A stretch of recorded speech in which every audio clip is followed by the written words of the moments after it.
Welcome back into the College Football Every Game on the Board podcast with our next guest up, Jeff from Oskiem Sports. Jeff, welcome in. How you feeling? Good, Drew. How are you? I'm doing good. Glad to get you in here for the middle section, guys. We're going 129-130 Liberty Syracuse down to UCF versus Memphis, the middle portion of the betting card for the college football slate on Saturday. Jeff, starting off here with 129-130 Liberty Syracuse. Liberty, the Flames, -3 in the hook on the road, 52.5 being the total in Syracuse. Yeah, it's interesting you see a Liberty team that's favored on the road. It's only the second time they've been favored against a Power 5 opponent since they came into the league. They were favored last year, I believe, by 7 against Rutgers, and they lost the game outright. They're actually 1-4 against the spread against Power 5 schools. This Liberty team, I've been very impressed. They absolutely dominated Louisiana Monroe last week, 400 yards to 198 yards. But if you look at who they've beaten so far to get to 3-0, they've taken down Northern Alabama and 3 FBS schools who are combined 1-10. So they're 4-0, but it's a little misleading in terms of their overall record. You look at Syracuse, they were absolutely dominated last week against Duke. I had the wrong side there. I really like Syracuse plus the points in that game. But they beat Liberty 24-0 last year, and they're 18-10 against non-conference foes. They have some injuries. Tommy DeVito is out for this game, and also their star safety is out. And if I remember correctly, Drew, correct me if I'm wrong, but I think he's actually going to prepare for the NFL draft, if I read that correctly, now that he's out for the season. But I lean with Syracuse in this game. My math model likes Syracuse by over a field goal. That does not take into account those 2 injuries. But DeVito is a horrible quarterback, so it can't get any worse, in my opinion. I would take the points with Syracuse at home in that game. Okay, and we are going live right now, guys. Simulcast on the YouTube channel, WagerTalk YouTube channel. Also, wherever you're downloading your podcast at, Sports Memo Podcast. Welcome in, Jamal Madison, saying Nick Saban tested positive for COVID. Wheezy, welcome in, saying Jeff is becoming one of my favorite college football handicappers. That's always good to hear. And Wheezy also asking any lean for tonight's game. I actually like Louisiana Lafayette, and as we're going live here, it's about to kick off. Not sure if you have any quick thoughts on tonight's game. If not, it's okay, Jeff. Yeah, I do actually like Lafayette. This team is outstanding. As you know, they played Iowa State tough in the season opener. I think they beat Iowa State, if I remember correctly. Yeah. They're underrated. The head coach has done a phenomenal job. I think the line opened at 7.5. I saw some sharp money come in late before kickoff here. It's up to 9.5. I would still lay it if you're going to take Louisiana. Anything under 10, I would lean that way with a home favorite. All right, that's for the live listeners on the YouTube channel, because by the time we get this up, that game would have kicked off. 131, 132 up next, Clemson at Georgia Tech. We're seeing the Tigers minus near 4 touchdowns here, -27, 63 being the total in the oldest stadium in college football, Bobby Dodd, I believe. I think you're right, Drew. Here's an interesting statistic that I came across earlier today. Clemson is favored by at least 24 points for the 18th. This is the 18th consecutive time against an unranked opponent. And here we are against Georgia Tech. Everyone looks at Georgia Tech and they say, wow, they beat Florida State and Louisville. But if you look back now, that those 2 wins don't look as impressive as they once were. Clemson separated themselves from the pack in the ACC. They completely dominated Miami, Florida last week. You look at the technical trends in their favor. They're 11-3 against the spread, the last 14 on the road. They're 16-5 against ACC foes since 2018. If you look at Georgia Tech, they're 0-6 against the spread off a win. They took down Louisville for the second straight upset for them this year, but they were actually outgained in that game. And if you look at the Yellow Jackets, are 1-8 their last 9 against the number as a home dog of 10 or more points. And if you look at how they've done recently against ranked opponents, they failed to cover their last 5 games against ranked foes. I would lay the number with Clemson if you do anything in this game. All right, looking on to the SEC up next, Jeff. Kentucky at Tennessee. We're seeing the Vols -6, 46 the total in Knoxville. Yeah, Drew, this is an interesting game. At first, I saw the line, and my math model really likes Kentucky in this game. But if you look at what the Wildcats did last week, that is one of the most misleading final scores you'll see. this season. They beat Mississippi State 24-2. But if you look at what Kentucky did on the offensive side of the ball, they finished with a 28% offensive success rate, which is pathetic. They were actually outgained 3.5 yards per play to 2.9 yards per play against the Bulldogs. They only put up 157 total yards of offense. I will say Kentucky did intercept 6 passes in the game, which is incredible, but they had 18.5 points worth of fumble luck, turnover luck in the game. Vastly misleading. Mississippi State actually played significantly better in that game. Look at Tennessee. They've actually dominated the series, 33-2 straight up, 26-9 against the number against Kentucky. They've actually won 17 straight home games against the Wildcats. And they've actually, in those 17 games, they've won by an average of by more than 22 points per game. If you do anything in this game, I rarely go against my math model. But looking at that deceiving win by the Wildcats last week, I'm not really impressed with Kentucky this year. I would lay it with Tennessee if you do anything in this game. All right. He's Jeff from Oskiem Sports, WagerTalk.com. Guys, he's up over 260% net profit. That's ROI, return on investment, produced all time at WagerTalk. Also, his 5% college football plays since September of 2017. He's 10-3-1. That's 77%. So limited volume there. Very selective with his 5%. Jeff, I believe you've only had like 1 or 2 this season, right? Yeah, I have. And last week, I actually had an NFL 5% play in the Cleveland Browns. I think I released them at +1.5, +2. I think they closed as the favorite, I think, but they won from start to finish. It was a easy win for the Browns, so that now I'm 11-3 my last 14 on 5% NFL plays. And I believe if I get the number I want, I will have another 5% play this weekend on Sunday. So make sure you tune in later this week or check out WagerTalk.com to find out that game. Yeah, absolutely. Check him out, WagerTalk.com. Oskiem Sports there. His 5% have been absolute money. So check him out, WagerTalk.com for Sunday's action. We got 135, 136 Texas State at South Alabama. 58 the total with USA laying 2.5 at home. Yeah, Drew, not a very sexy matchup here with Texas State and South Alabama. But if you look at these two squads, they're two of the most improved teams in the nation this year. You look at what they've done so far, their resumes are fairly impressive. Texas State, they lost by 3 to Boston College. They lost by 3 to Texas San Antonio. And you see what UTSA did last week against BYU, took them to the end of the game, played really well against BYU. So that game looks even better for Texas State. South Alabama, on the other hand, they upset Southern Mississippi in their season opener as a 12-point dog, and they almost upset Tulane as an 11.5-point dog. They lost by 3 in that game. The issue I have with South Alabama in this spot is they have not played since September 24th. I'm not sure what we're going to get from South Alabama, if they're going to be rusty, if they're going to be well rested and focused. It's kind of a crapshoot here. I would not touch this game. My math model says the line is right. I like both of these squads moving forward. I think they're both undervalued by the betting market. But in terms of this game facing one another, I would pass. All right, staying in the Conference USA here, Western Kentucky at UAB, 44.5 being the total, with the Blazers laying 13.5 at Legion Field.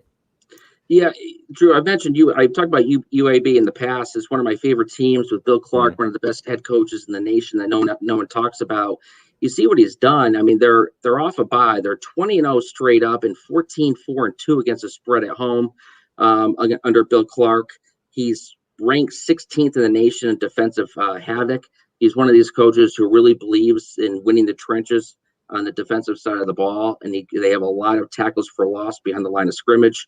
He's 20-9 as a favorite, 12-5 as a home favorite, 10-2 against teams with losing records, 8-1 in October affairs. I love this Bill Clark, and I would lay it with UAB if you do anything in this game. All right, Jeff, we got a bunch of guys in the chat box. Everybody welcome in Wheezy, Jamal, Johnny Outlaw, our boy. We got Michael in the house. Of course, we do NFL as well. NFL every game on the board. We do college football every game on the board, Michael. And check out Jeff's a great selection for both of those at WagerTalk.com. So if your service isn't cutting it, check Jeff out at WagerTalk.com. He's up 260% lifetime at WagerTalk across all plays. That's ROI, return on investment. So, Jeff, next game up, we got Mississippi at Arkansas, 76 being the total in an SEC game, man. This is a high total, but it's well-deserved. -2.5. That's Hottie Toddy laying in Fayetteville. Yeah, if you look at the market, Drew, I think you can find Arkansas getting 3. If you like the Razorbacks like I do in this game, I would shop the market. I mean, there are a number of books, both offshore and domestically, who have the Razorbacks at +3. I think that's phenomenal value. My math model only favors Mississippi in this game by less than 0.5 point. So good value with the home underdog. You look at Mississippi, though, this offense is cruising, as we've discussed in previous shows. They scored 48 points against Alabama, the Crimson Tide. That's the most they've allowed to an unranked team since 1936. Mississippi, their defense, though, they're allowing over 640 yards a game this year. They're last versus the run. They're second to last versus the pass. They have their defensive coordinator for Mississippi loves to blitz. They have the 12th highest blitz rate, but they only have a 59th. They're only ranked 59th in sack rate and 67th in pressure rate, despite blitzing all of that time. So they're not getting much from the blitz, even though they're sending a lot of guys. Mississippi 1-6 last 7 against in competitively placed games between +4 and -4. This is a tough bounce back for Mississippi. They played Alabama tough. I think that was a big game for the Rebels. I would lean with Arkansas in this game. They're 6-1 straight up and against the spread the last 7 meetings in this series. And if you're worried about a letdown by Arkansas after playing Auburn to the buzz to the end of the game last week, I would not worry about that. They're 5-1 the last 6 after playing Auburn. Yeah. That's a good stat. And also Arkansas, I mean, ATS has been a huge money maker. They've been staying within the number all season long, Jeff. So, I mean, Sam Pittman's got them playing tough. It's tough to go against, the Mississippi offense because they have been explosive. I mean, they almost went up for 50 against Alabama with Lane Kiffin calling plays is a good thing. But I think you're right. I think Arkansas is a little bit underrated in the betting markets overall, Jeff. I agree with you. I don't like laying points on the road with Mississippi with that defense. They can't stop anyone. They can't stop the run or the pass. And if you look at Arkansas last week, I looked back at the tape, and their pass offense actually came to life against Auburn. Their quarterback looked pretty decent. Was it Franks, I believe? Felipe Franks, yeah. Yeah, Felipe Franks. He was actually decent, threw for over 300 yards, if I remember correctly. I was impressed with what I saw from the offensive line protecting him, and this Arkansas team is definitely undervalued in the market. I would take a look at them again this week, and I think they're a live home dog. They could pull the upset.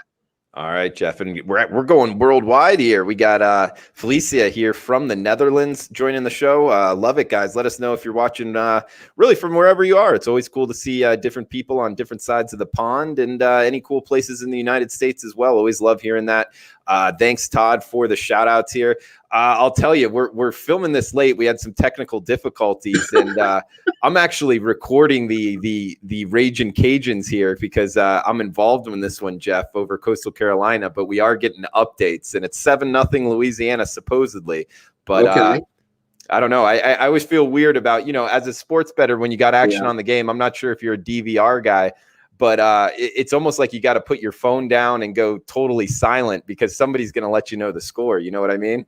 Yeah. So here's my issue, Drew. I spend all day and night working on analytics and looking at the numbers and handicapping these games. I love sports, obviously. I love watching the games, but I absolutely refuse to watch any of the games that I have action on. So friends, family, they all know this. So if we walk into a restaurant or a bar and one of my games happens to be on TV, I absolutely cannot sit at the bar.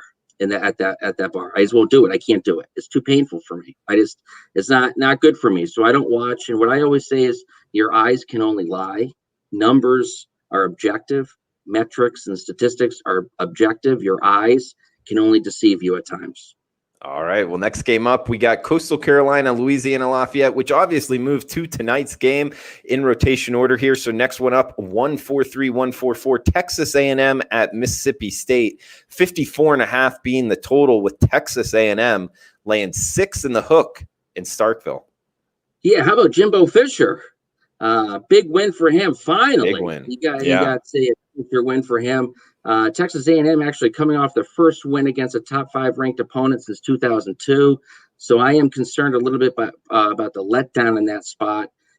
Their ground game looked very good last week. 21% of their rushes went for 10-plus yards against Florida, although Florida's defense leaves little to be desired, to say the least. They were actually outgained by Florida by 142 points despite winning that game. They're 11-4 as a favorite versus unranked teams under Jimbo Fisher. But I said the letdown is definitely a concern. I touched upon Mississippi State's game against Kentucky earlier in the show. That 24-2 loss is grossly misleading. They played significantly better than that final score indicates. You look at Mike Leach, he's 5-2 after scoring fewer than 10 points in a previous game. And after this game, I'm sure you saw this, Drew, what Mike Leach said. He said the team is going to have to be purged of malcontents. Wow. What that means, I'm not so sure, although I'm sure the players, it caught their attention. They're aware of it.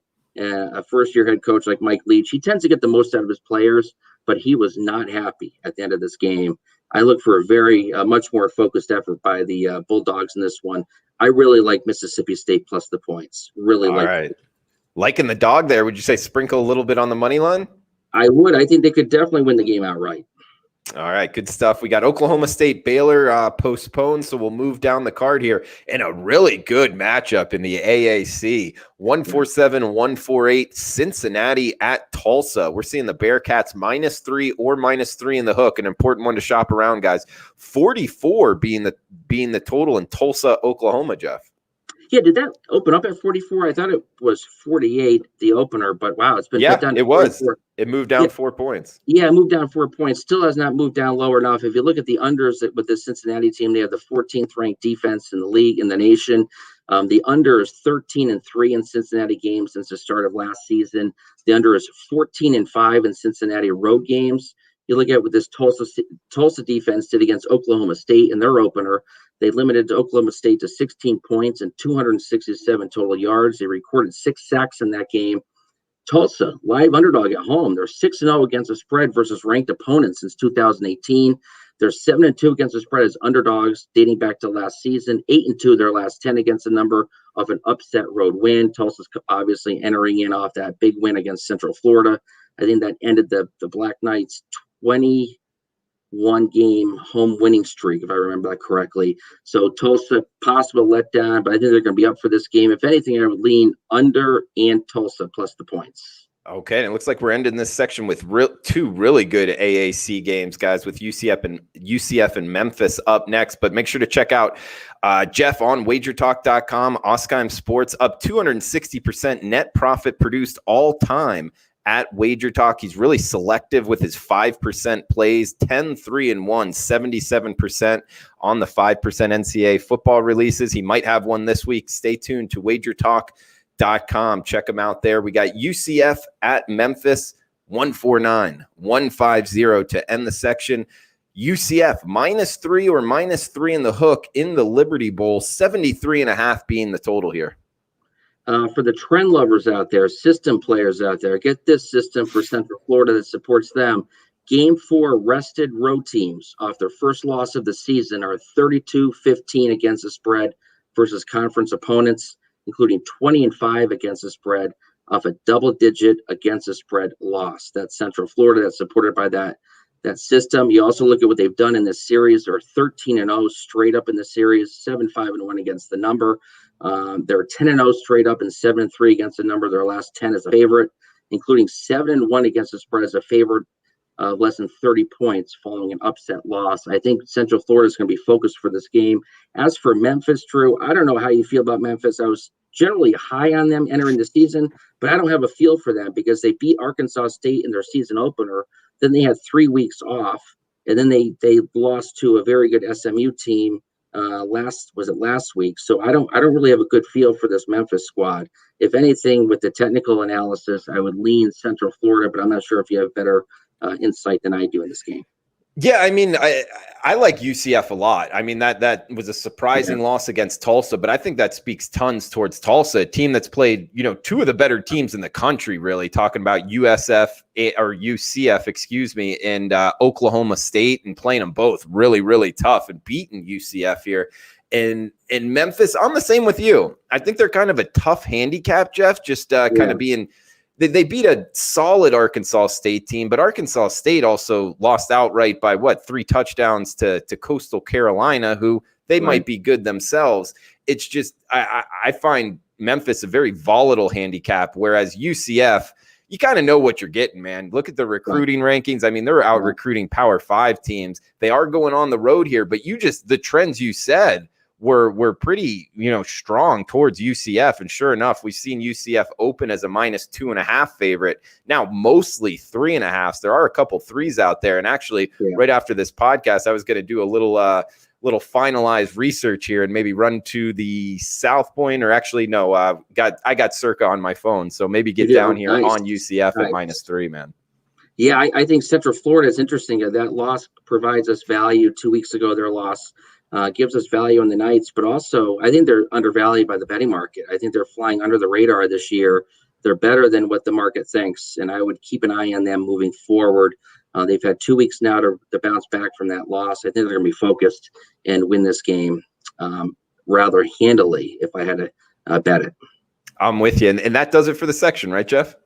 I think it does, yeah. And Drew, I apologize for the technical snafus on my end. It was a 20-30 minute delay. I hope you didn't have a hot date that I screwed you up on. If so, I apologize. No. Instead of watching the ULL Coastal Carolina game live, I'm now going to watch it on 20-minute delay and probably catch up at halftime and hopefully cash this bet on the Louisiana Lafayette Raging Cajuns. Guys, check Jeff out on WagerTalk.com. Oskiem Sports up over 260% all time at WagerTalk. His 5% limited. He might be in with one this weekend, so stay tuned for that. Check him out. 3-day, 7-day, 30-day, all access, all available up there. So, Jeff, you want to throw out anything before we shut this down? No, I think I'm set for the night. I appreciate you having me on again, Drew. Every Wednesday, I really look forward to this show. I wish you best of luck this weekend with your plays with Central Florida. Hopefully, Lafayette holds on for it. Was it 7-0 score update? Is it still 7-0? I'm not looking. I like to watch. You're not looking. Okay. I'm not going to look either because I don't want to jinx you and be responsible for that. But I think I am going to have a 5% play in the NFL. I've only had 14 dating back to 2015. So, and I had one last week and it cashed with the Browns. So I'm looking to come right back with another 5%er if I get the value I'm looking for. And I think I will before kickoff. All right, good stuff from Jeff. Follow him on Twitter at Oskiem Sports. Check his work out, WagerTalk.com. Guys, best of luck with your